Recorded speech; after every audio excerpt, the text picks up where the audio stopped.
Vamos a comenzar el programa ahora, después del editorial, después de haber reflexionado sobre la violencia que se emparenta entre la violencia del Estado y la violencia familiar, esa quizás una comparación caprichosa, pero que de algún modo podemos establecer un paralelo, la podemos identificar con más facilidad. Todos de algún modo conocemos algún caso de violencia familiar, las motivaciones y lo que se esconde atrás de esa violencia. Bueno, en el Estado parece que pasa algo muy parecido. Cuando es fogoneado del Estado, en un Estado como el que lleva adelante este gobierno, que no solamente utiliza la fuerza física a partir de la represión, de hechos de represión, sino que utiliza la fuerza, aplicando un ajuste, dejándote sin trabajo, desfinanciando la educación, alterando la justicia de acuerdo a su comodidad. Y se nos ocurrió que podíamos consultar, sobre todo aquellos que vivimos en la zona central, en la que de alguna manera estamos cómodos lo digo entre comillas, en la ciudad de Buenos Aires, en los alrededores. Y hay una persona que a mí particularmente la vengo siguiendo con el tiempo, para mí un ejemplo, recién hablaba con ella, que no la quería presentar desde la óptica por lo cual Vicky pasó a ser conocida, Vicky con una identidad recuperada, de alguna manera el símbolo de la recuperación de derechos en la Argentina después de una larga noche de dictadura, desapariciones, etcétera. Pero Vicky hoy ocupa un lugar importante, también es un ejemplo de cómo la política pasa a ser algo cotidiano, algo que es de alguna manera conquistable. ¿Conquistable en qué aspecto lo digo? Como digo siempre en los editoriales, de todos estos problemas que estamos teniendo en la Argentina de hoy, incluyendo aquellos 12 años que decimos la década ganada, de todo se sale con política, porque la política es la relación entre los que componemos la sociedad. Vicky Montenegro, de ella estoy hablando, seguramente ustedes la conocen, y si no, es una buena oportunidad para conocerla desde otro ángulo, quizás, no desde el ángulo de identidad recuperada, de toda la historia, sino como ejemplo de salida, de aporte social de alguien que vivió, que fue parte, que fue protagonista, indirecta y sin querer, de una noche de la Argentina. Y hoy ocupa el puesto de legisladora, un puesto de legisladora en la Ciudad de Buenos Aires, y si no me equivoco, Vicky, sos titular de la Comisión de Derechos Humanos, ¿no es cierto?, de la legislatura. Sí, bueno, buenas tardes, gracias por invitarme, y presido la Comisión de Derechos Humanos de la legislatura. Bueno, bienvenida. Vicky, estos últimos 3 años, los que estamos de este lado de la grieta, y lo marco a propósito, la grieta existe, va a seguir existiendo, existió, es añeja y quizás centenaria. ¿Podrías hacer un diagnóstico del estado de los derechos humanos, por lo menos en Buenos Aires? Después vemos si nos podemos ocupar del resto del país, pero más o menos de algo que vos en la legislatura seguramente tratás a diario, ¿sí? Y lo manejás con profundidad. Sí, o sea, es que es muy interesante y es importante que podamos hacerlo, porque tenemos que tener en cuenta que quienes hoy gobiernan el Estado Nacional y bueno, la provincia, nacieron o se gestaron políticamente en la Ciudad de Buenos Aires y en la legislatura de la Ciudad de Buenos Aires. Entonces es importante ver cómo desde que comenzaron a gobernar la Ciudad de Buenos Aires empezaron a trabajar para destruir las bases que permitían garantizar determinados derechos, ¿no? Lo que es el derecho a la salud, el derecho a la educación, obviamente las políticas que fueron políticas nacionales en la Ciudad de Buenos Aires, visibles a partir, por ejemplo, de la ESMA, con la decisión política del expresidente de Néstor, después de Cristina, de sostener, de recuperar la memoria, de ponerla en valor, de hacer la política de Estado, de recuperar los juicios, de abrir esos espacios, de trabajar con la juventud. Entonces, como había un Estado Nacional que avanzaba, quizás en la ciudad no se podía dimensionar lo que venía sucediendo, cómo comenzaron desde el primer día a trabajar para deconstruir, destruir el piso que existía y para ir a contramano de lo que eran las políticas nacionales. Entonces, lo que vos ves en la Ciudad de Buenos Aires es que los espacios para la memoria no dependen de la Ciudad de Buenos Aires, y la Ciudad de Buenos Aires... Aquellos que funcionan, decimos, ¿no? Los que vos tenés en la Ciudad de Buenos Aires, a excepción de la ESMA, que es tripartito, está el Estado Nacional, la ciudad y los organismos de derechos humanos, los otros espacios para la memoria, que fueron sitios clandestinos, centros clandestinos, y que se recuperaron para la memoria.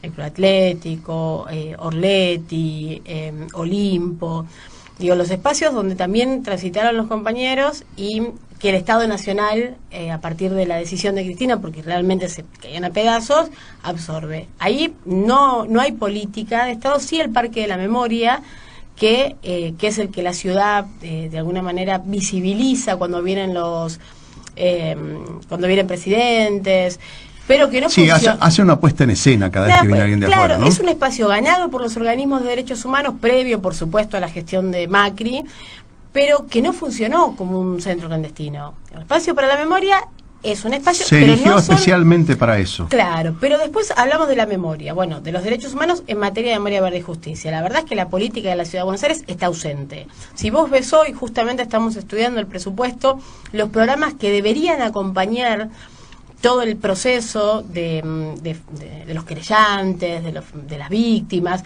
no existe, fue perdiendo presupuesto año tras año, ahora prácticamente no tiene ningún tipo de presupuesto.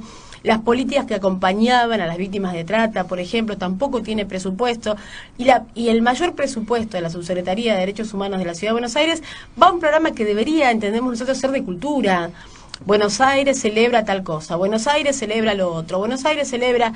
Y la verdad es que lo que uno ve, cuando ve el presupuesto, cuando ve las políticas, cuando ve lo que pasa en los espacios para la memoria, en las escuelas, en la política de personas con las personas mayores, de discapacidad, en los hospitales, digo, Buenos Aires celebra solo la injusticia a la que somete a los ciudadanos todos los días.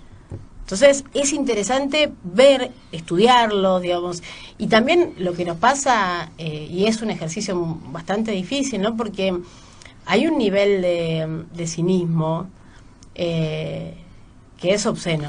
Sí, aparte hay una ausencia, digamos, que no es por falta de presupuesto, no es por empatía, es decir, es una ausencia provocada. Es una decisión. Es una decisión, haber política, desaparecido de todos los ámbitos aquellos que producen el bienestar de la gente. Y terciarizarlo, ¿no? Todo el tiempo. Ellos trabajan en terciarizar, hablan de la política como si fuera otra cosa. Ellos no tienen que ver con la política, hablan del Estado en tercera persona. Entonces, las cosas se suceden. De repente se sucedió que... Pasan cosas, dijo el presidente. Pasan cosas, hay tormentas que hacen que un montón de chicos que habían trabajado un montón, por ejemplo, el programa Jóvenes y Memoria, que trabajaron, que sus docentes también trabajaron mucho y que cierran en un viaje, bueno, pasaron cosas y hay una cantidad de chicos que no van a viajar. ¿Por qué? Porque pasaron cosas. Y esas cosas que pasan es que año tras año tienen menos presupuesto. Hablaste vos de la memoria, porque estoy seguro que es algo que te llega y te acompaña en tu vida diaria. Hablamos tímidamente de la educación, acabas de decir los viajes, pero vayamos a algo más importante en la educación, que en principio no hay financiación de la educación, es decir, está totalmente desfinanciada. El único conflicto con los docentes que tratan de amainar es siempre en la capital federal. ¿Te diste cuenta que los docentes de la capital siempre tienen un arreglo de salario mayor que el resto en eso se cuidan mucho porque su público está aquí en la capital federal? De todas maneras, ediliciamente, los colegios están en estado bastante lamentable. Y algo que se produce todos los años, que después se diluye a lo largo del ciclo lectivo, que es la falta de vacantes.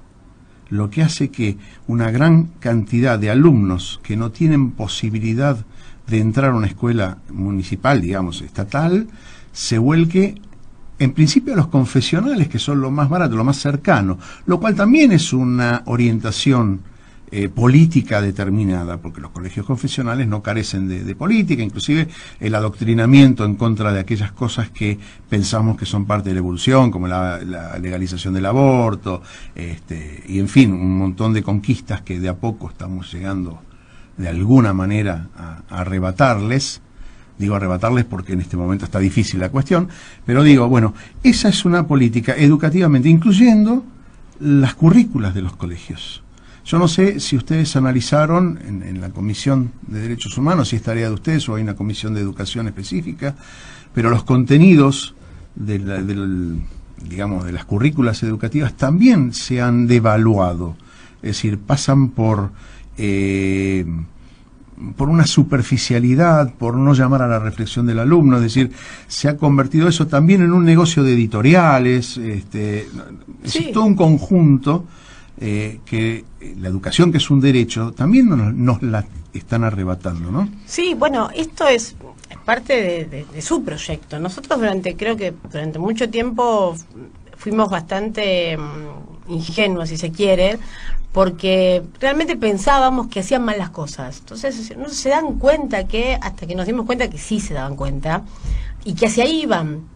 Digo, quitarle presupuesto a la educación es una decisión política que significa que haya menos dinero para las escuelas, para la infraestructura. Hoy por hoy nosotros hablamos con los docentes de escuela pública o de gestión privada, y el problema, sobre todo en la escuela pública, es de la infraestructura. Entonces hablan de situaciones muy complejas, se les cae el techo, no pueden estar en las aulas, los vidrios, esto, aquello, lo otro, los chicos no tienen computadora, tienen menos comida. La decisión maravillosa del jefe de gobierno fue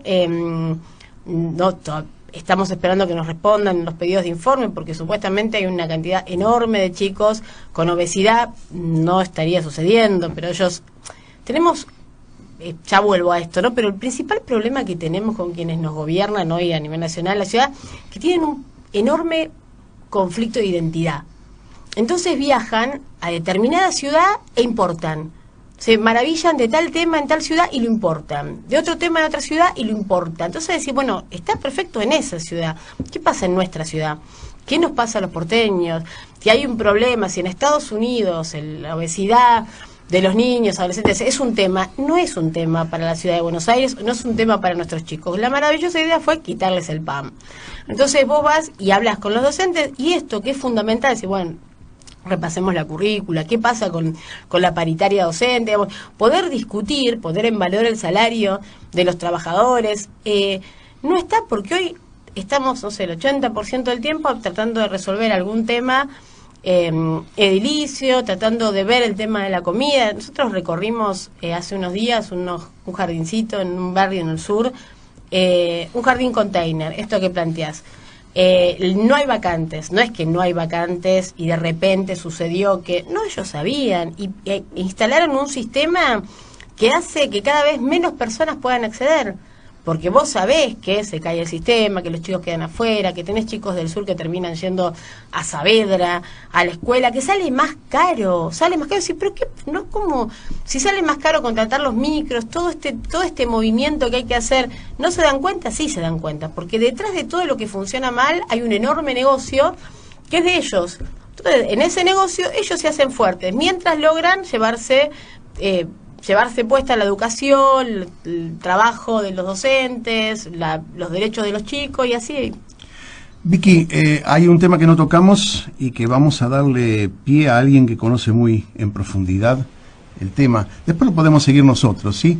Está con nosotros invitada de lujo, Victoria Montenegro, legisladora porteña por Unidad Ciudadana, ¿no es cierto? Sí, así es. Y titular de la Comisión de Derechos Humanos de la legislatura porteña. Tuvimos una comunicación telefónica con Gabriel Lerner, otro conocido del ambiente de los derechos humanos y de los niños, básicamente un tipo que conoce en profundidad el sistema de contención de la niñez, que de alguna manera nos señaló todos los desaguisados que están haciendo en este momento con la niñez, con esa red de contención que de alguna manera incipiente hasta el 2015, que se iba construyendo de a poco, que no era fácil porque había que combatir una desigualdad estructural. No hablo de pobreza, hablo de desigualdad, que es peor que la pobreza. La pobreza es un estado que puede ser momentáneo. La desigualdad se encarama en el tiempo, se eterniza en el tiempo y es muy difícil porque inclusive hasta el pensamiento. Y lo que ha hecho este gobierno, estábamos hablando fuera del aire con Vicky, es la facilidad, entre comillas lo digo, vienen trabajándose mucho, en eso coincidíamos, en haber convertido al pobre en culpable de su propia pobreza. Es decir, en principio este asunto de la meritocracia, no sé cómo lo ves vos, Vicky, si hay dos factores. Uno es esto de la meritocracia. Vos sos el culpable de lo que te pasa porque no haces todo lo que hay que hacer para triunfar. Y por otro lado, las presiones que tienen que ver con una especie, yo lo voy a decir, yo me arriesgo a decirlo abiertamente, para mí estamos viviendo una dictadura de la finanza, más allá de que formalmente hay una democracia, que hay un voto puesto en una urna, lo que estamos viviendo es una compulsiva situación generada por esta timba financiera y los grupos que apoyan este tipo de cosas, ¿sí? Pero, de alguna manera, vos, ¿cómo ves esto de la culpabilidad que han logrado en que los pobres se culpen a sí mismos de alguna manera, ¿no? Sí, mira, yo creo que, sí, comparto, obvio, lo que planteas. Yo creo que después, digamos, lo que fue en su momento el Plan Cóndor, ¿no? En toda América Latina, esas dictaduras que se instalaron con un objetivo económico, ¿no? Si eso siempre quizás nos alcanzó por el poco tiempo que tuvimos desde que la memoria se convirtió en política de Estado para profundizar el objetivo de ese 24 de marzo, digo, no fueron los 30.000 desaparecidos, ni fuimos los 500 bebés robados. Era instalar un modelo económico que claramente instalaron, que destruyera para siempre el tejido social y lograr que esa sociedad nunca más se comprometiera con la política, que nunca viera la política como una herramienta de transformación, que se sintiera seguro en lo individual y que cerrara la cortina si algo lo molestaba. Después de ese nivel de violencia, que lo sabemos, digamos, vino orquestado prácticamente de las potencias de Estados Unidos, también empezaron a trabajar, digamos, claramente sabiendo que no iba a ser con tanques, que no iba a ser de esa manera. A futuro, cuando fuera necesario, cuando nuevamente el bloque América Latina fuera un peligro, que fue lo que pasó en esa década de Néstor, de Cristina, de Lula, de Chávez, bueno, de tantos presidentes, de Evo, de tantos presidentes que hermanados empezábamos a construir dignidad para nuestros pueblos. Y ellos ya venían trabajando, y ahí el rol nuevamente de los que en la dictadura decían que íbamos ganando la guerra de Malvinas, y que empezaron también a blindar a los que estaban detrás de la bota, ¿no? Los civiles de la dictadura, los grupos económicos de poder, digamos. De eso te iba a hablar también, porque es la combinación entre un proyecto político, un proyecto económico básicamente, y las armas que utilizan. Es decir, dejaron de utilizar, como vos dijiste, los tanques. Y me parece que la prensa, que se ha convertido en una propaganda más que en prensa, es decir, no hay periodismo, hay, digamos, propagandismo, eso es lo que yo veo, está al servicio de esto. Entonces hay también una apoyatura de los medios que ayudan a esconder de alguna manera estos planteos económicos y esta independencia de la que vos hablas en lo social, ¿no? Sí, digamos, de hecho vos ves lo que viene sucediendo con los medios, con los grandes medios de comunicación, o con el monopolio. Obviamente desde que asumió este gobierno se llevaron puesta la ley de medios, digamos, el poder que tiene el Grupo Clarín, enorme, terminaron con cualquier repetidora que existiera al interior del país, digo, todo lo que viene sucediendo y lo que vos ves, o lo que yo interpreto muchas veces, digo, en esta perversión en cuanto a la forma de comunicar o de incomunicar, ya directamente hay noticieros que están guionados. Entonces parece que ves una novela donde empiezan a construir una verdad paralela que no tiene que ver con la realidad, que lo vienen haciendo desde blindar el gobierno de Macri mientras fue jefe de gobierno. Comunicacionalmente, digamos, a ver, Mauricio, María Eugenia, Horacio, no sé, Frank, el que sea. A ver, Mauricio es Mauricio porque el apellido Macri tenía un peso tan negativo en la sociedad que necesitaron un tiempo para lavar la posibilidad que tenía la sociedad de razonar a Macri con la corrupción de Morón y las cloacas, una entre tantas, digo. Bueno, y trabajaron en ir lavando eso y también instalando este pensamiento de los ganadores, los que son limpios, digamos, y volver a arrebatarnos lo que nos devolvió principalmente el gobierno de Néstor Kirchner. Yo antes de Néstor no era militante política, no era de los que decía la política son todos delincuentes, son todos lo mismo, ¿para qué te vas a meter si siempre arreglan entre ellos? Digamos, porque claramente nos pasó la dictadura, después bueno, el gobierno de Alfonsín, después el menemismo, y nosotros no creíamos en la política como una herramienta de transformación. Era difícil saber dónde se paraba quién, eran todo lo mismo. Néstor fue una molestia para todo este proyecto finalmente. Por supuesto, y es lo que ellos no pueden, que no se les entienden. Escapó de la mano, se les escapó digamos... No estaba, por supuesto, seguramente no estaba en los planes, y no es casualidad, es consecuencia de que fue Néstor, Cristina y tantos otros compañeros parte de esa misma generación. Digo, nada fue casualidad, ni que desaparecieran a nuestros 30.000 compañeros, ni que la Argentina viviera el proceso de transformación que tuvo a partir del gobierno de Néstor y de Cristina. Es la consecuencia de que fueron compañeros parte de esa generación que ellos no esperaban, que prendieron nuevamente, sobre todo en la juventud y en muchos, nos devolvieron la política como una herramienta de transformación. Estaba leyendo hace unos días, releyendo en realidad, un libro de Sandra Russo, que ahora es parte del staff de esta radio, y le damos la bienvenida, la saludamos también, empezó el lunes. Estaba leyendo un libro de ella sobre la cámpora, más allá de las diferencias, colina, cámpora. Ella va contando, de alguna manera, cómo en los 2000, 99, 2000, en esa crisis política y crisis de identidad básicamente política, los pibes que después formaron la cámpora y otros movimientos, Colina también, iban redescubriendo la política. Es decir, venían de un menemismo acérrimo que nos alejó a todos de la política de alguna manera y nos dejó a todos colgados del voto cuota. Después un gobierno, una desilusión como la de la Alianza de aquella época, con un Chacho renunciante que era de alguna manera la pata peronista, era una especie de fata morgana, se dice, es decir, de ilusión en el oasis, y todos estos pibes tenían acción política, tenían sensibilidad social, pero no sabían qué hacer, qué era lo que se está... Hasta que encontraron en Néstor y sus primeras palabras, algo que descubrí, por ejemplo, yo que soy un jovato, con el primer discurso de Néstor por cadena nacional, que fue en realidad para denunciar que lo estaban presionando desde la Corte Suprema. Yo dije, un tipo que tiene las pelotas de denunciar una cosa tan grosa como la Corte Suprema, y de este modo me parece que me empieza a llamar la atención, tengo que prestarle atención, y así nace de alguna manera la identificación con digamos, con el gobierno de Néstor y luego el de Cristina. Me parece que a ustedes les pasó lo mismo, de alguna manera. Todos aquellos chicos, entonces chicos, jóvenes, encontraron en el gobierno de Néstor la posibilidad de canalizar aquellas inquietudes sociales, la sensibilidad, la empatía con el pueblo, y encontraron un camino por donde realizarse. Me parece que eso es lo que le pasó a mucha gente, por eso la cámpora es numerosa, Colina es numerosa, todos los movimientos sociales hoy también tienen, aún aquellos que no estuvieron cerca, por ejemplo Grabois, que es un fenómeno nuevo, digamos, nuevo entre comillas lo digo, pero es un fenómeno diferente, también tiene que ver con eso, por edad y por el estilo de militancia, por el estilo de pararse frente a las cámaras, de alguna manera algunos jovatos como yo dicen que es una arrogancia juvenil. Yo la verdad que me siento muy identificado con toda esta generación, porque me parece que es la generación que hubiésemos querido que nos siga, que nos continúe, y me parece que eso es lo que está pasando.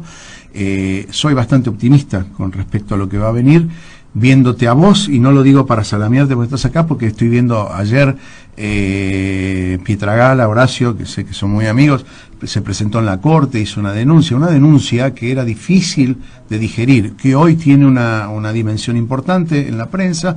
Esperemos que pueda continuar. Denunciaron a Macri por discriminación. Creo que en unos momentos vamos a tratar de comunicarnos con el doctor Barcesat para que nos cuente un poquito más. Y me parece que esa es la juventud que nosotros esperábamos. Y me parece que es lo que está pasando, ¿sí? No sé cómo lo ves vos desde el otro lado, es decir, desde ser más joven. Gracias. Con respecto a nosotros. No sabés cuánto me alegrás con lo de la juventud. Nos llevamos muchos años. Si hay algo también que ha dejado el kirchnerismo es un montón de jóvenes, muy jóvenes, que sinceramente tienen una fuerza que es increíble, porque lo vimos, bueno, en la discusión por la interrupción legal del embarazo, digamos, es... Hay que evitar la gerontocracia, eso es lo que yo decía, ¿sí? Evitar que los tipos de mi edad, es decir, sancionen moralmente a los de tu edad. Sí, me parece que en realidad quizá parte del aprendizaje que tenemos o la responsabilidad en este momento política es, digamos, nosotros por supuesto aprender de la experiencia de los compañeros más grandes, y los más jóvenes también aprender de nuestra experiencia, digo, en cuanto a la responsabilidad de gestión. Por supuesto, cuando asumimos algunas responsabilidades quizás no dimensionábamos porque nos atravesó desde un lugar diferente, digamos, uno no madura de un día para el otro, tiene que ir construyendo experiencias. Claramente estamos en otro lugar y nuestro desafío es cuidar a la juventud, a los que nacieron naturalizando el avance en derechos, que fue la consecuencia del gobierno de Néstor y Cristina, y que hoy se enfrentan a esta realidad que bien planteaba Gaby, digamos, de retroceso, de un Estado ausente, de la persecución, de la estigmatización, de la violencia política, de la violencia desde el Estado, de que hoy tengamos presos bajo el Poder Ejecutivo, digo, situaciones graves. Bueno, estamos en Nosotros los Otros, 6, 18, 16, 18, 14, no sé muy bien porque me confunden acá con los horarios, para que entreguemos en tiempo y forma, después de nosotros a las 7, Palabra de Radio con Borroni. Estamos charlando con Vicky Montenegro, legisladora porteña, titular de la Comisión de Derechos Humanos de la Legislatura porteña, y todos conocemos medianamente la historia personal de Vicky, y recién empezamos a hablar ya fuera de la política, las experiencias personales, y Vicky deslizó que va a ser abuela. ¿Cómo lo vivís? Bien, tranquila. En realidad todos conocemos a Vicky y tiene cara de nena, y es una nena, gracias. Y en realidad estamos haciendo cuentas, no vamos a hacer las cuentas ni vamos a decir la edad al aire, pero evidentemente madre precoz, y va a ser abuela, y se le llena la carita de emoción. Vicky, tu tarea legislativa, tu tarea política básicamente, porque la legislativa es una consecuencia estrictamente de tu actividad política, de ese descubrir del quehacer político, la sensibilidad social, de ese descubrir un gobierno como el de Néstor y Cristina que despertaban muchísimo movimiento, ¿no? Es decir, despertaban esa cosa de militar, de ir a hacer, con todos los errores que pudieron haber habido, sin ninguna duda llamaban a esa militancia, esa cosa que quedó trunca en los 70, y eso te lo digo por mi edad, esa cosa que en los setentistas tuvimos y que de alguna manera fue frustrado violentamente, y que seguramente yo debo tener una edad parecida a la que hubiesen tenido tus padres. En fin, tu actividad cotidiana con la política, ¿cómo la manejas con la familia? Mira, me acompañan, por supuesto, mi compañero, mi marido, bueno, mis hijos ya son grandes, adolescentes, adultos, ya el más grande va a ser papá, así que, bueno, me acompañan, obviamente no son tan chiquitos, así que no tengo la culpa, no son chiquitos en realidad, yo sigo con esta cosa de madre, pero no son chicos, son jóvenes, y me acompañaron en todo el proceso, digamos, el proceso de reconstrucción de identidad, y después en el compromiso cuando fuimos gobierno, digamos, en el trabajo, en lo que significó para nosotros ser parte de una gestión que todos los días trabajaba para mejorar la vida de la gente, con aciertos, con algún que otro error, por supuesto, pero bueno, todos los días salir y trabajar y ver que el Estado estaba presente, que estaba cerca, que se pensaban políticas, digo, todo lo que venía sucediendo, bueno, fue también fui acompañada por los chicos, así que se va llevando, y bueno, ahora ya desde una responsabilidad institucional mucho más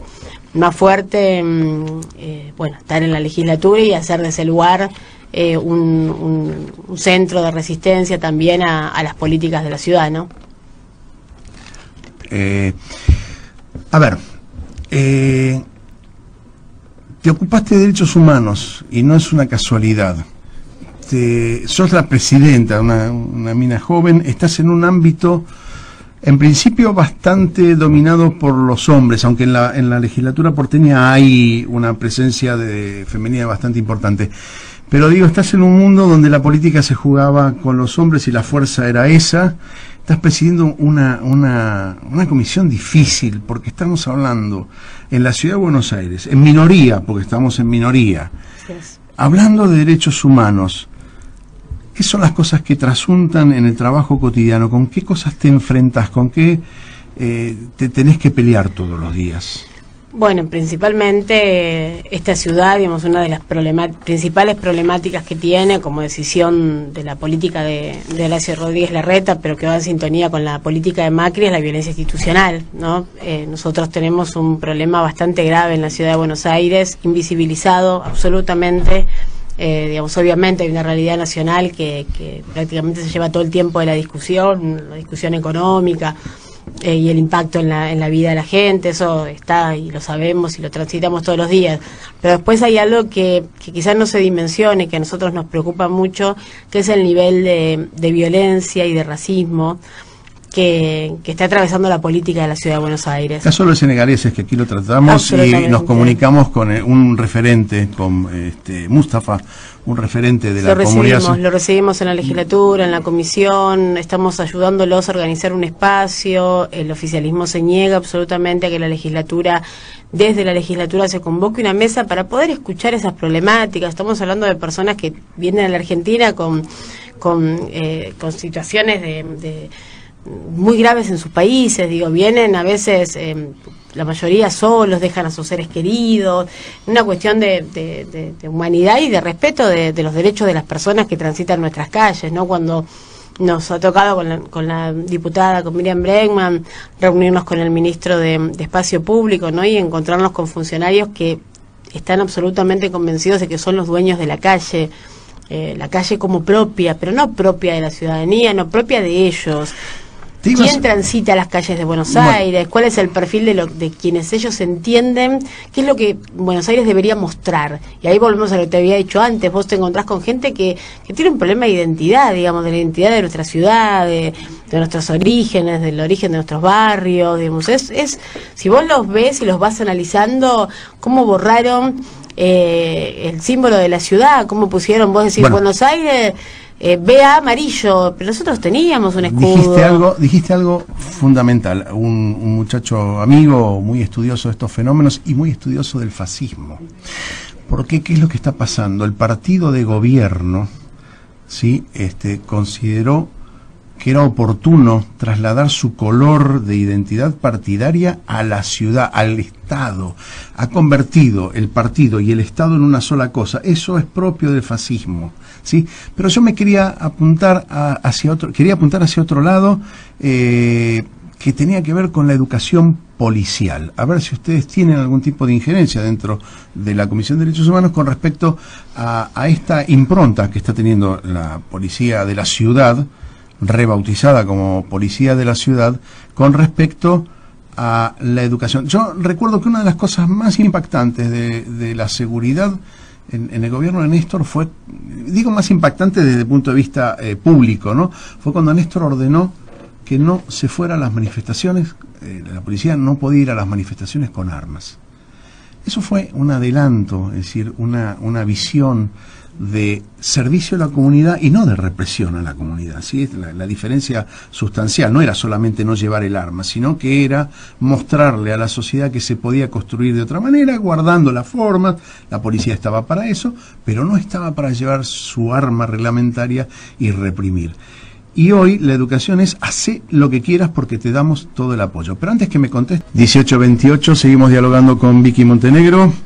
Vicky, antes de entrar en comunicación con Darío, nuestro colaborador, amigo y coconductor de este espacio, te hablábamos y te preguntaba sobre la educación policial. Hice alguna referencia a aquel inédito hecho que Néstor en su momento apoyó y fogoneó, que fue la de que la policía no saliese a la calle en las protestas o en las manifestaciones populares con armas. ¿Cómo ves hoy lo que sería la currícula educativa de la policía de la ciudad? Sí, vemos con mucha preocupación, digamos, por supuesto marcar la diferencia del proyecto político, ¿no? El presidente Kirchner tenía claridad de que comenzaba un gobierno que iba y venía a transformar las políticas sociales principalmente y generar cambios de paradigma en cuanto a todas esas injusticias que venían sucediéndonos como pueblo. Y bueno, esas políticas, digamos, y esa inclusión no es a través de las fuerzas de seguridad, sino a través de programas de educación, de salud, de trabajo. Y bueno, por supuesto, mientras tanto las fuerzas de seguridad tienen una función, eso nadie lo niega, que es importante, pero el poder, la decisión la tenía la política. Este gobierno tiene una posición absolutamente diferente, eso está clarísimo. El gobierno tiene un posicionamiento en cuanto a la política de derechos humanos desde el primer día, con sus funcionarios negacionistas, hoy ya directamente actuando impunemente y haciendo lobby a nivel internacional para que reciban a quienes defienden a genocidas. Pero después también una desprolijidad y un capricho en cuanto a la forma del traspaso de lo que fue la policía, lo que es la policía federal al ámbito de la policía de la ciudad. Y después sí una ley que se trabajó, que como fuerza política, yo no era legisladora todavía, pero mis compañeros trabajaron fuertemente para que esté incorporada, digamos, la ley que crea la policía de la ciudad de Buenos Aires. Es muy buena, debería existir el espacio de formación en materia de derechos humanos, con perspectiva de género. Lo que pasa es que después las definiciones políticas son otras, digamos, el problema está en quienes toman la decisión de cuál es el rol que tienen que tener las fuerzas de seguridad. Y acá hay algo que un paréntesis, ¿no? Pero que no es menor, no solo en cuanto a la represión, que lo vimos en diciembre, el rol de las fuerzas reprimiendo, terrible, una luz verde, la doctrina Chocobar, el presidente de la Nación recibiendo un policía que había asesinado, que está procesado, que continúa procesado y que hoy está cumpliendo función, una situación muy grave de violencia institucional. El problema que tenemos son los policías que con sus armas reglamentarias matan a sus esposas, matan a gente, disparan 20 tiros y después bueno, se los casos de gatillo fácil han crecido terriblemente. De manera exponencial. Esa es la luz verde, esa es la puerta que el gobierno abrió y que no tiene. El caso del prefecto el otro día, ¿no? Absolutamente. Entonces hay una puerta que nosotros se lo dijimos muchas veces, ustedes están abriendo una puerta que no vemos quién tendría capacidad para cerrarla, porque cuando uno pasa una línea, no es que la pasa solo para pegarle como ellos querrían a la comunidad senegalesa, decir, bueno, si le pegan a todos los senegaleses, la verdad es que no es que el gobierno se va a volver loco. Cuando vos pasas una línea y habilitás a la fuerza a que pase esa línea, la pasa para todos, ya vivimos esta historia, no hace falta ser adivino, hace falta repasar un poquito la historia y ver qué pasó cuando se legitimó por parte del Estado de la violencia, la luz verde para las fuerzas para poder ejercer violencia. ¿Qué pasa con los políticos al respecto de esto? Porque, por ejemplo, tenemos actuaciones policiales que son bastante complejas en la calle, van sin sus nombres en el uniforme, muchos de civil, una cosa que de algún modo estaba reservado, y yo lo entiendo, hacer inteligencia. La policía por ahí tiene que hacer inteligencia con respecto al delito, tiene que hacer inteligencia con respecto a otras, digamos, cuestiones peligrosas, pero no en una manifestación. En una manifestación, ir de civil es, en principio debe ser ilegal. Yo no sé cómo están las normas y las leyes. De todas maneras es una trampa política. Es un retroceso en materia de democracia. Enorme. Es un enorme retroceso en materia de democracia. Ahora, digamos, hay que entender que cuando Mauricio Macri empezó, digamos, con lo que fue la metropolitana, digamos, quienes crearon ese objetivo de fuerza, están presos por espionaje, y ahí volvemos a la concepción, no es casualidad, el problema, no estoy en contra de la persona, el efectivo que está en una esquina, que hay que garantizarle un montón de cosas que en el traspaso del ámbito de la ciudad, de la nación a la ciudad, no están claras. No entiendo, y me ha tocado hablar con algunos que eran policías federales hasta hace 2 años y hoy son policías vecinales. También hay una identidad en cuanto a su pertenencia a la fuerza, que el gobierno tiene que escuchar, que es grave. No es un trámite, digamos, hay que respetar. La pregunta es si el gobierno quiere escuchar. Hasta ahora no manifiesta voluntad. Lo que pasa es que el gobierno gestiona como gerente de empresa. Entonces el Estado no es una empresa. Y vos y las instituciones del Estado no son empleados. Y va a haber resistencia que paga la gente. Digamos, esas consecuencias no las van a pagar los funcionarios. Quizá los muertos siempre lo pone el pueblo, esto no cabe duda. Esas consecuencias las paga la gente, digamos, en cuanto a la violencia institucional, en cuanto a el enojo y determinadas zonas liberadas, en cuanto a la falta de política. Tenemos un gobierno que te dice, bueno, estamos logrando reducir el delito. No, lo que está pasando, de hecho, la persona que nos trajo nos decía, no, ya te dice la propia, mira, no hagas la denuncia, porque total, si te roban el celular, la tablet, no pasa nada, así que ni te gastes en hacer la denuncia. Voy a contarte una experiencia tonta y personal. Una vez, por estar estacionado en un lugar en forma recurrente, que me decían que no se podía estudiar, no se podía estacionar, y que en realidad podía estacionar, me pintaron el auto. con aerosol me pintaron, acá no se estaciona, qué sé yo. Entonces fui a hacer la denuncia. Fue muy cómico, porque el policía que me atendió me dijo, si yo fuese vos, me estaba diciendo un mensaje que tenía doble interpretación. En principio, si pones unos mangos, yo te descubro quién es. Segundo, si yo fuese vos, ¿sabes qué? Lo descubro enseguida, porque yo soy cana y vos no. Pero no importa, quedamos bien, en buena relación, hice toda la exposición. Esto llegó a la fiscalía y me llamaron de la fiscalía. La fiscalía que está bajo las órdenes del gobierno de la Ciudad de Buenos Aires. Entonces, lo que me proponía el muchacho, el coordinador, se llamaba coordinador de acción temprana, es decir, para hacerte desistir de la denuncia, es decir, economía procesal, lo digo entre comillas, porque se manejan en esos criterios. ¿Y qué es lo que me sugería? Dice, usted tendría que averiguar quién es el responsable del consorcio del edificio donde le pasó lo que le pasó, porque le digo, no, perdóname, vos me estás pidiendo que yo haga tu función, es decir, que yo haga la averiguación. No me parece que sea así. Me dice, bueno, pero es que si no se va a cerrar el caso por falta de interés. Le digo, ¿cómo? Espera, yo estoy muy interesado en que se resuelva esto, porque me dañaron mi auto, pero vos me estás sugiriendo que yo haga de policía, de investigador. Eso les encanta. Bueno, desde el primer día, y eso es una política muy peligrosa. La política del buchón. Les encanta. Entonces vos sos policía. En la reforma del Código Contravencional, llamanos y decinos si hay un ruido que te molesta. Que casi siempre te va a molestar el ruido de, no sé, de una básica, de un centro cultural que a ellos les incomoda, porque entienden que la cultura tiene que ser absolutamente privada y para determinado sector. Te molesta los artistas callejeros, te molesta. Entonces, eso es lo que uno tiene que aprender a descifrar, digo, porque uno dice, bueno, pero quizás hacemos que los vecinos participen. No, hacete cargo de tu función. El vecino, el ciudadano, no tiene por qué hacer eso. El vecino no tiene, digamos, paga sus impuestos y vos sos funcionario y tenés la responsabilidad de hacer un mapa del delito que realmente contabilice los delitos que se suceden. Y las cámaras, que son montones, con esta puesta en escena del Buenos Aires elige, cuando nadie sabe quién elige qué cosa, se terminan poniendo en algunos barrios. Decís, pero ¿cómo? Los vecinos de Devoto nos decían, hasta hace un año tenemos problemas, que es el tema del arbolado, el tema del tren, de los puentes que quieren hacer, cuánto estamos perdiendo, el tema de los negocios. Hasta hace un año hubo una cantidad enorme de vecinos. Ningún vecino planteó el tema de la seguridad. Resulta que en el Buenos Aires elige, que nadie sabe de dónde salen esas votaciones, la urgencia es las cámaras de seguridad y las lamparitas LED.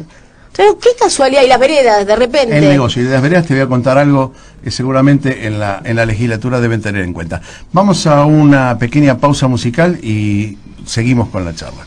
Nosotros continuamos con una invitada de lujo, ya tuvimos casi ya 1 hora y media, llevamos hablando con Vicky Montenegro, y ahora se acopló al staff, a esta mesa, mi amigo, conductor, co-conductor, columnista, especialista, con ustedes, señores, Luis Frank. ¿Cómo te va, Luis? ¿Cómo andan? Yo tengo una duda. Como estuve en el resto del dale. programa, yo quiero saber, vos decís que estás con Victoria Montenegro hace 1 hora y media. Yo quiero saber si estuviste hablando vos 1 hora y media y Victoria Montenegro metía algún bocado o...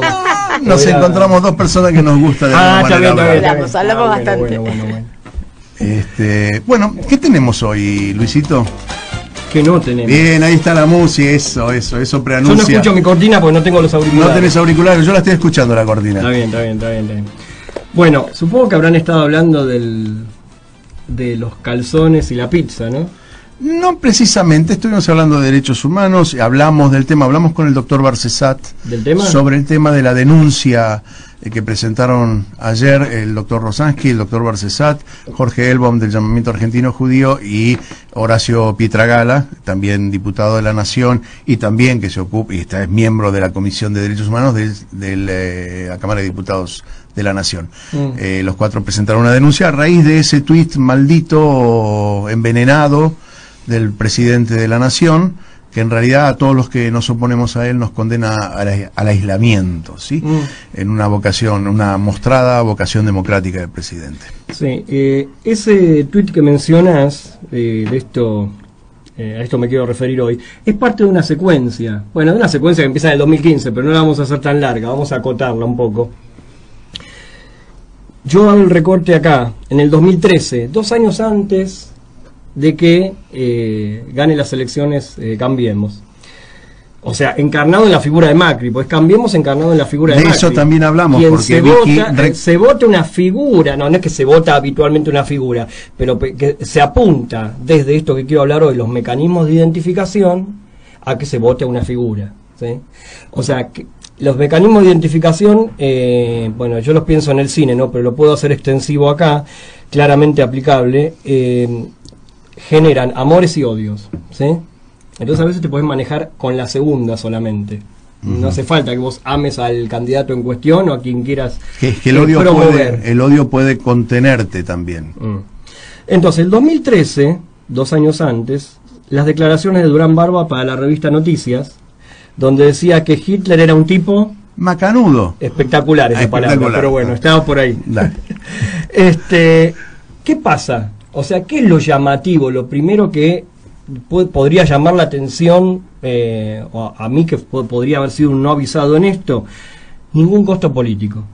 Ningún costo político en el sentido de lo simbólico, ¿se entiende? Cuando hablamos de costo político, no digo que nadie agende esto, digo que en general no se agenda esto, ¿se entiende? En líneas generales, ahí está la cuestión. ¿Será porque Durán Barba no es candidato a nada y se permite ese tipo de cosas? Pero se sabe que es el asesor de campaña, o sea, es perteneciente al mismo combo, ¿sí? O sea, segunda cuestión, eso es el 2013, nos vamos a la hora. La secuencia del helicóptero. No es el helicóptero con el que soñamos todos los días. Ese que se va. Macri pasa a buscar a Antonia por el colegio en helicóptero, ¿sí? Lo hace abiertamente. O sea, a sabiendas de que la metáfora del helicóptero es usada para hacer referencia de una actitud opositora a una potencial fuga. Y ¿sí? No hay aparente sanción moral. Él lo usa moral. para otra cosa. Y no hay aparente sanción moral, digamos. O sea por eso digo, él lo usa para otra cosa. Exhibe, es el uso mundano, nos exhibe en la cara los fondos públicos con un fin personal. Uso el helicóptero para lo que se me canta. Ningún costo político, segunda cuestión. Pero igual podemos coleccionar todas las semanas, ¿no? Esto de ningún costo político. Pasamos a la pizzería, o la puesta en escena de la pizzería. La cámara estaba adentro. Esto lo puede ver cualquiera, que la cámara estaba adentro, ¿no? Sí, que no fue una sorpresa. Bueno, pero claro, o sea, ningún costo político, el hecho que no fue ninguna sorpresa. La sobreactuación de cada uno de los que aparecen en el spot es más que evidente, ¿sí? No hubo un docente teatral ahí. Ningún costo político. El primer mandatario dice que se viene una recesión. O sea, eso le tendría que ir en contra supuestamente a ese mismo spot. Ningún costo político. O sea, se recaptura para eso. La chica defiende la gestión, careciendo por completo de argumentación, porque con la crítica, eso es todo. Sí, no construimos, no se va adelante. Claro, pero digo, no tan abstracto, ni siquiera. O sea, cada una de los aspectos de la secuencia no lleva costo político. O sea, hay balas que no entran, ¿sí? Después viene el show del tweet, ¿sí? Porque el primer mandatario tuitea, y si no fue él no importa, porque lleva la firma de él. Si no importa si se lo hizo Mongo. No, él es el que da el ok. Sí, pero claro, seguro, por eso. Sí. Es la firma de él. Puede no redactarlo, puede no fundamentarlo, pero seguro que da el ok. O sea, la defensa de las críticas del spot con expresiones del texto Mi lucha de Hitler. Esto, yo lo uno con esto que no tuvo costo político en el 2013, ¿sí? Hay un mecanismo archiconocido, ¿sí? De esto quiero hablar, pero que no está de más clarificar, que es la identificación, ¿sí? Vos construís se construye una identificación con alguien que mata cualquier tipo de argumentación, que mata cualquier tipo de verdad, ¿sí? Que mata cualquier tipo de facticidad, ¿sí? Esto se usa mucho en el cine de géneros. Hay un ejemplo que lo podemos entender todos. Es muy habitual. ¿Vieron El Padrino? Sí, obviamente. En El Padrino, crea la ilusión de que más de una vez hemos escuchado, si no lo hemos dicho alguna vez, de que El Padrino te muestra el mundo de la mafia. No te muestra un corno el mundo de la mafia. Es una construcción de Coppola basada en una novela que también es una construcción. Es una construcción de una construcción basada en algunos tópicos, por lo cual se creó eso. La mafia es otra cosa, no es eso. Siempre es otra cosa. Siempre el cine es otra cosa que la realidad. Nunca, aunque sea un documental, siempre es un recorte. Siempre hay algo que se está encuadrando y algo que se está dejando de lado. ¿Te das cuenta por qué no voy al cine con él? Hubieras venido el otro día si entendías mejor el documental. ¿Cuál? ¿El de Santiago? No, el de Santiago es excelente. bastante lineal. No puedo porque es mi amiga, después te lo digo. Ay, me interesa. pero digo, no, pero es importante esto porque los mecanismos de identificación los podemos ver, porque todos, digamos, estamos ahí en los mecanismos de identificación, porque una película de género, que es el cine que más hemos visto en nuestra vida, ¿sí?, necesita esos mecanismos de identificación para que uno, por ejemplo, odie a uno, ame el otro. Esto tiene que ver con la moral media, claramente.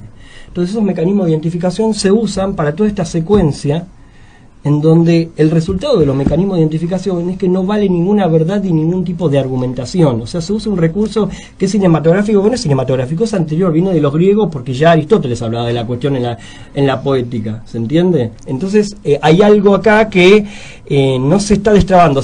O sea, estamos yendo todo el tiempo con la verdad de la milanesa, digamos, por llamarlo de una forma vulgar. Sí, pero expeditiva. Pregunta. Es que milanesa ya no se puede comer tampoco, así que de expeditivo no tiene mucho. Te hago una pregunta. ¿Puede ser, no te escuchaba, y puede ser que haya una realidad, digamos, que obviamente es muy evidente, que quizás no está clara todavía en el conjunto de la sociedad, pero está, y ellos toman y ponen en valor, digamos, esto de decir, bueno, yo tengo el coraje de subirme un helicóptero, aunque ustedes lo asocien a otra cosa, ir a buscar a mi nena, y voy y me hago cargo de que hago las cosas como hay que hacer, que más o menos es la campaña de ellos. Y te digo, a vos que me recibís y que pensaste que esto va a ser difícil.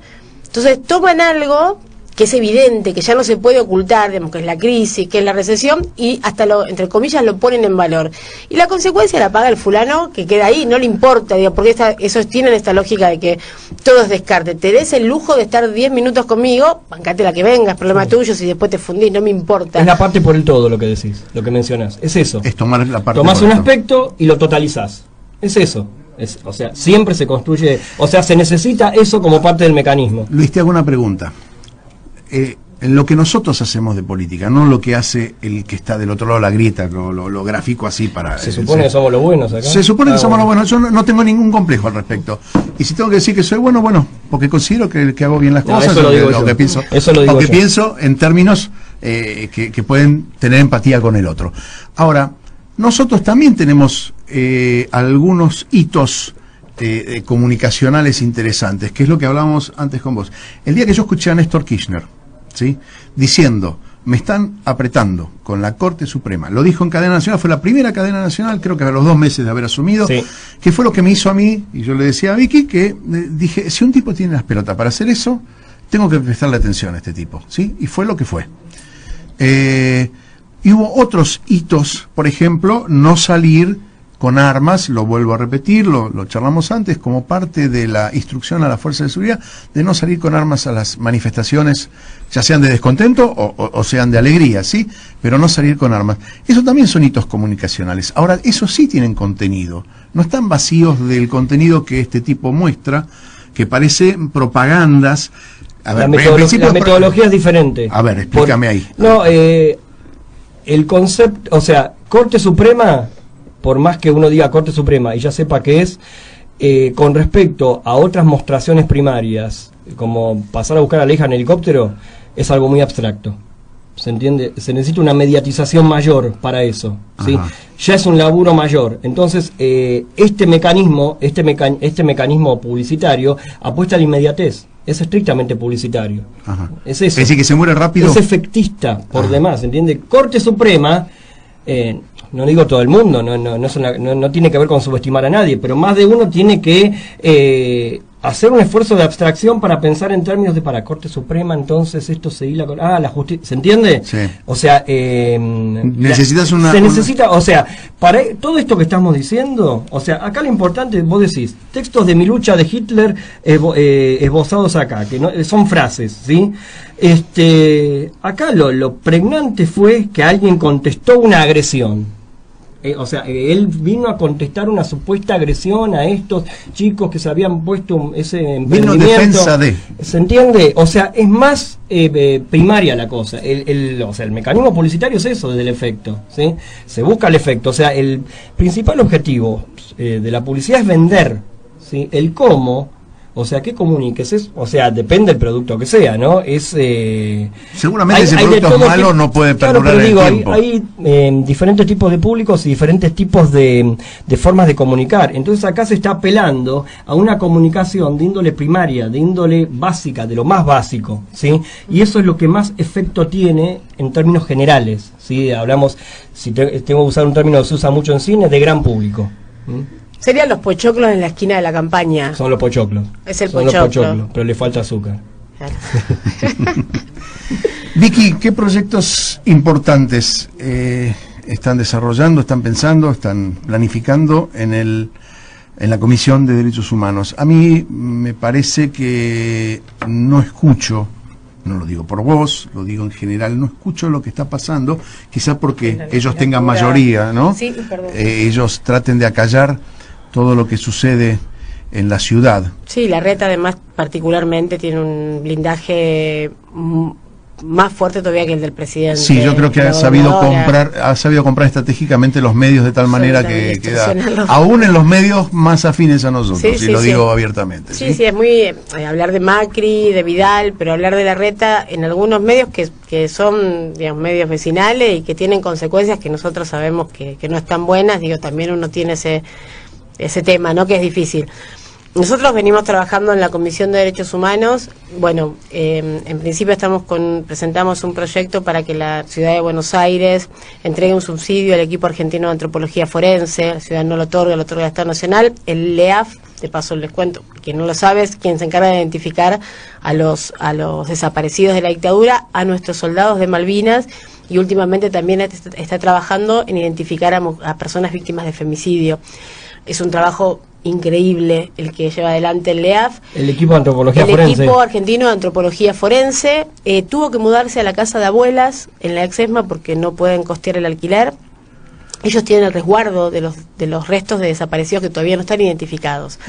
El Estado Nacional les entrega un subsidio y presentamos un proyecto para que la Ciudad de Buenos Aires también pueda entregarle un subsidio para que puedan seguir trabajando. Lo estamos peleando en esta mayoría que tienen en todas las comisiones, pero bueno, estamos trabajando en eso. Estamos trabajando también para que la ciudad lleve adelante o se responsabilice con respecto al acto del 24 de marzo, para que ya quede institucionalizado, porque ese acto se lleva adelante con la magia que van haciendo los organismos. Nos mucho porque el año que viene la ex-ESMA no tiene presupuesto, apenas el presupuesto ya no estaría alcanzando ni siquiera para costear los sueldos del año que viene, ni hablar de todo el trabajo que es necesario para ponerlo en valor. Así que a su vez estamos articulando con los espacios para la memoria de la Ciudad de Buenos Aires, tratando de acompañarlos en esto. Tenemos una limitación que es la que te decía al principio, que los centros, los espacios para la memoria no dependen ya de ciudad, salvo la ex-ESMA, sino de nación, pero nada le ata las manos a la Ciudad de Buenos Aires si quisiera de tener presencia y realizar políticas ahí.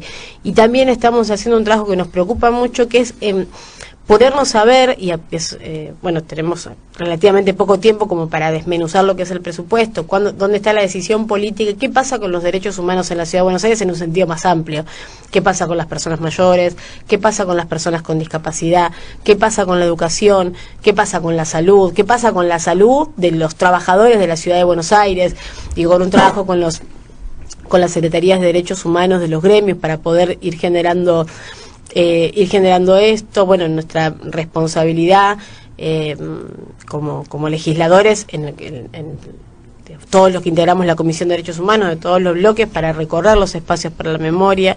Fuimos por primera vez a tener la sesión de la comisión en la ex-ESMA en el marco de los 35 años del retorno de la democracia.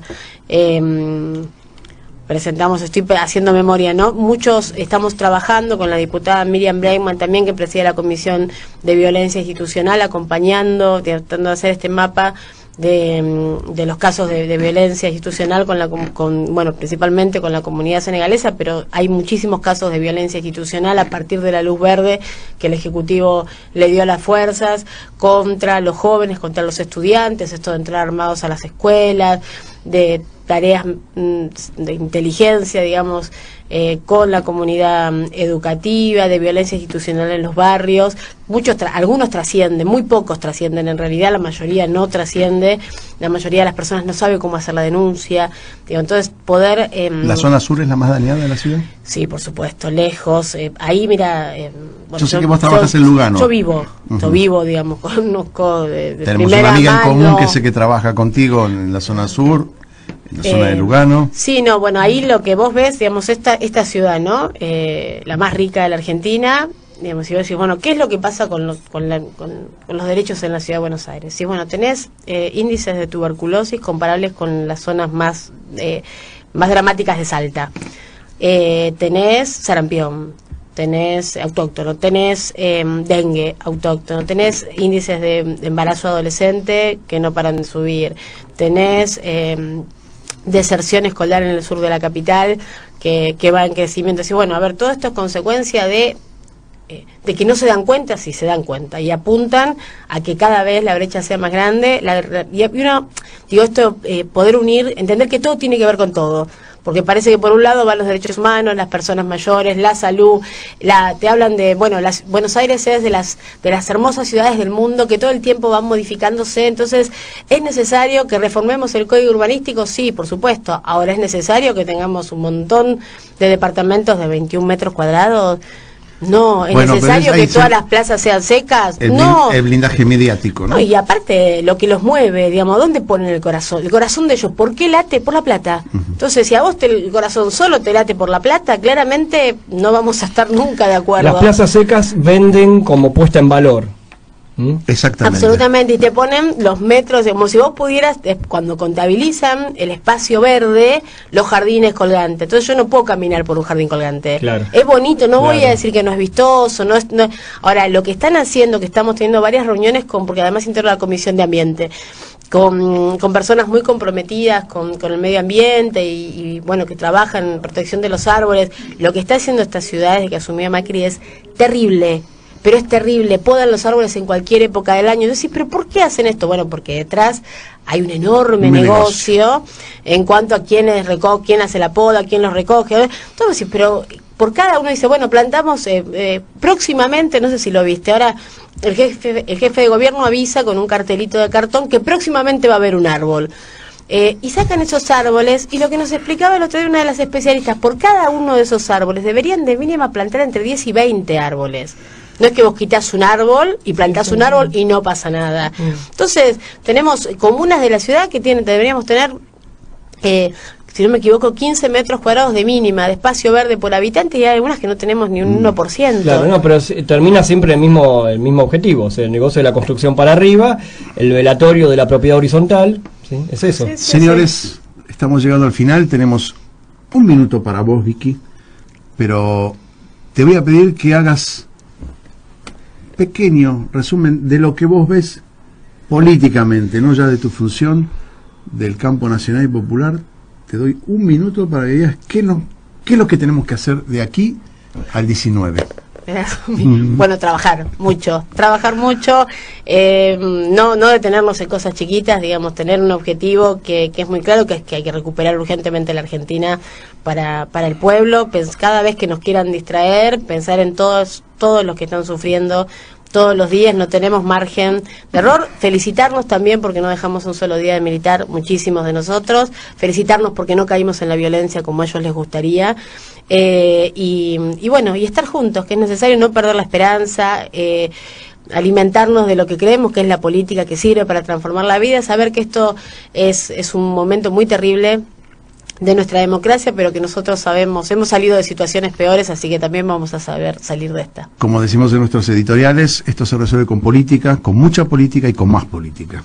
Muchas gracias por haber estado con nosotros, ha sido una tarde encantadora. Esperemos tenerte de visita en algún otro momento para seguir dialogando sobre los derechos humanos en la ciudad, y espero que, bueno, sigamos trabajando. Yo te cambio la palabra trabajar por militar. Me parece que fundamentalmente lo que tenemos que hacer es militar. Yo quería organizar una salida al cine y vos no quisiste. No lo vamos a hacer. Ya me la cortaste de cuaje. Vamos a militar y vamos a seguir militando hasta la semana que viene, cuando sea miércoles 17 horas y volvamos con nosotros. Muchas gracias por haber estado con nosotros. Muchas gracias. Nos vemos en una semana.